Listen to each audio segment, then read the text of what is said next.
预言，这个充满神秘色彩的词汇，自古以来就激发着人类对未知的无尽好奇。在历史的长河中，一些被尊称为先知的人物，似乎拥有一种超凡的能力，能够窥视未来的面纱，预见那些即将到来的事件。他们的预言往往不依赖于逻辑和科学，而是源自一种难以言喻的直觉。然而，科学界对这些超自然的预言持谨慎态度。科学家们更倾向于通过严谨的观察、实验和逻辑推理来探索宇宙的奥秘。他们利用数据、模型和实验来预测未来。这些预测建立在坚实的自然法则和统计规律之上，为人类提供了一种更为可靠的未来展望方式。玛雅预言，这个曾经引起全球关注的神秘预言，就是一个典型的例子。它涉及到对古代玛雅历法的解读，许多人曾误以为它预示着世界末日的到来，但科学家们通过深入研究玛雅文化和历法，以及对地球环境和宇宙事件的全面分析，揭示了预言背后的真相。他们发现，所谓的末日预言，实际上只是玛雅历法中的一个周期性结束，而非世界末日的预兆。然而，考古学家们却发现了一些古老的预言，它们记录着未来可能发生的事件。我们不妨先放下对这些预言真实性的质疑，从预言中寻找答案。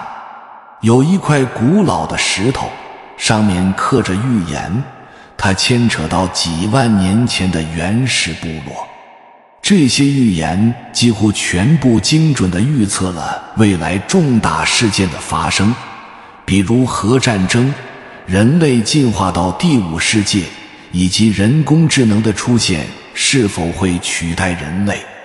霍皮族，一个古老的印第安部落，他们居住在美洲亚利桑那州的平原上。在霍皮族的传说中，世界起初是混沌的，没有时间和生命。是神创造了物质世界，并用泥土塑造了4种人：黄种人、黑种人、红种人和白种人。神赋予他们灵魂、智慧和语言，并告诉他们，在这轮回中，他们会得到2块石刻，不可随意丢弃，否则人类和世界都将遭受灾难。神将人们送往不同的地方，让他们成为守护者，保卫土地。他们被告知要善良，不可作恶，不可对神不敬，否则将受到惩罚。随着时间的流逝，人们开始有了自己的想法，性格开始分裂，有的保持善良，有的变得邪恶。那些忘记神教诲的邪恶之人，最终被神用天火毁灭。根据霍皮族的传说，人类已经经历了4次文明，每一次文明的毁灭都是因为人们忘记了神的教诲。现在我们正处于第4次文明，霍皮族的预言知识是神在创造之初赋予他们的。这些预言并非文字记载，而是口口相传，代代相传。霍皮族的预言精准度非常高，预言了很多历史重大事件，比如2次世界大战。霍皮族的预言石上有着许多古老的图案，他们通过这些图案进行预言。科学家们试图鉴定这些预言石的年代，发现他们距今已有5万年历史。霍皮族对未来的预言包括9大预言，这些预言预示着一个时代的进化。如果这9大预言全部实现，人类将会进入第5世界。霍皮族的预言中，有的已经实现，比如白人的到来，土地上充满声响，新奇的野兽出现，铁蛇和蜘蛛网的贯穿，石头河流的纵横交错，大海变黑，年轻人留长发，天上宫殿的坠落等。这些预言的实现，让我们不得不对霍皮族的预言给予重视。霍皮族的预言可能预示着我们已经在走最后的进化阶段。在这个进化阶段，所有种族应该团结起来，应对可能发生的灾难。然而，团结并不容易，因为利益在没有到达生死关头时，团结是不可能的。人类应该认识到，我们都是兄弟姐妹，不应该分裂，应该团结。地球上的人类本是同根同源，而人们却因为利益而互相杀戮，这是何等的悲哀！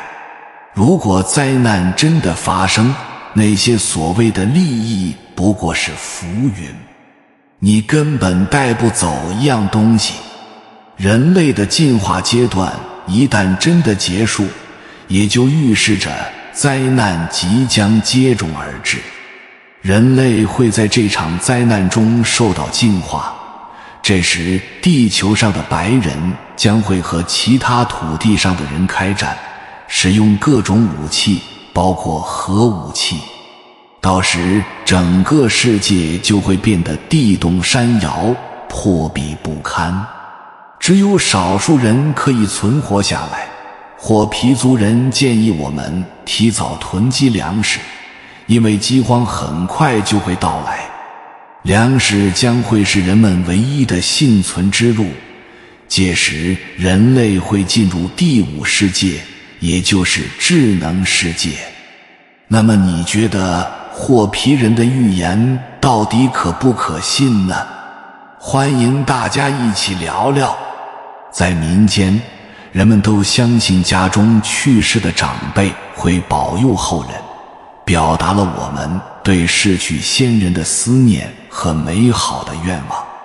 很多人都遇到过或者听说过已经去世的家中长辈庇护后人或者交代事情的这种传闻。下面我们来听听2件与此相关的人的亲身经历吧。第一件事是我一个朋友的亲身经历。他小时候因为和父亲吵架，一气之下离家出走。那天本来是晴天，但他一出门就开始下雨，而且越下越大。他走到了一个岔路口，一边是去山区的方向，一边是一个简易的小棚子。那里有一个老爷爷站在那里，用慈爱的眼神看着他，让他赶紧回家。他突然意识到自己的错误，转身回家，雨也停了，太阳也出来了。后来他妈妈告诉他，那个老爷爷应该是他外公，他在保佑他。第二件事是一位佛友分享的。他小时候放羊时不小心睡着了，醒来后发现天已经黑了。他的奶奶在他耳边叫他，让他赶紧回家。他奶奶在他3岁的时候就去世了，所以他觉得这是奶奶在保佑他。这些故事让我们相信，亲人过世后，他们的灵魂并没有消失，也许他们只是去了另外一个世界，快乐地活着。也许有朝一日我们还可以相聚。祝福故去的亲人在另一个世界生活，安康幸福。美国著名心理学家雷蒙德 ·A. 穆迪博士在研究过150个濒死体验者的案例后，试图为人们揭开死亡真相。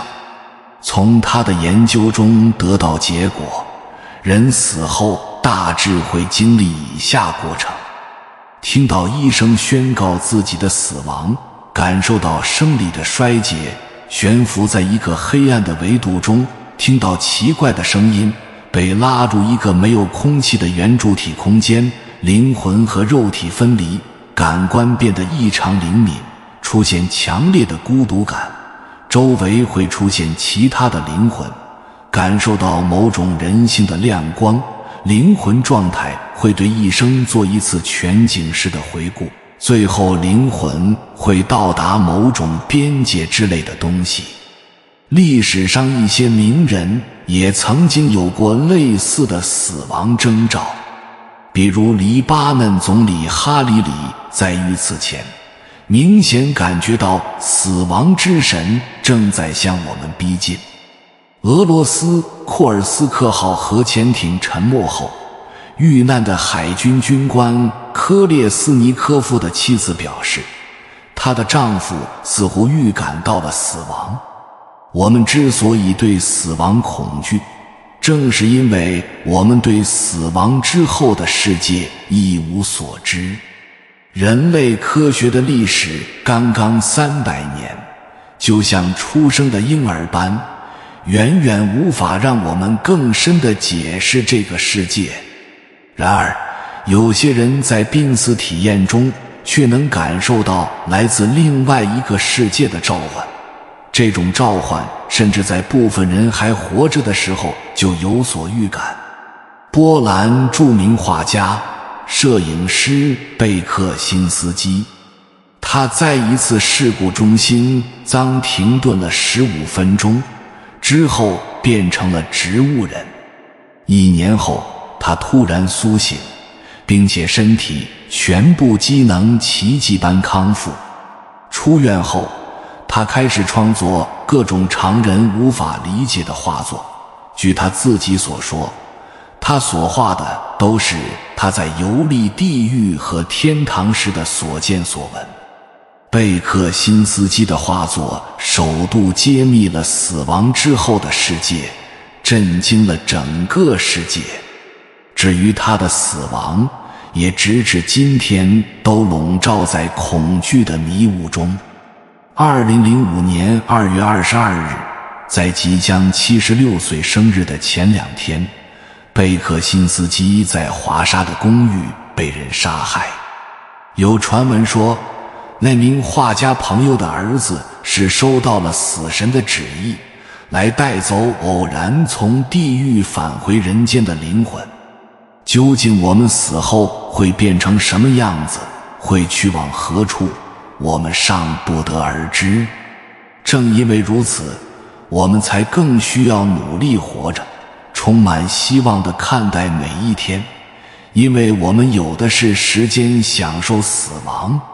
感谢你看到最后。如果今天的分享对你有所帮助，请按个赞给我响应，回复一句时来运转。祝福灵性觉醒之人，愿智慧与慈悲常伴你左右，愿你们始终给身边众人的生活带来阳光。还没有订阅频道的，请点击屏幕上的订阅按钮，与我建立连接，随喜转发，功德无量。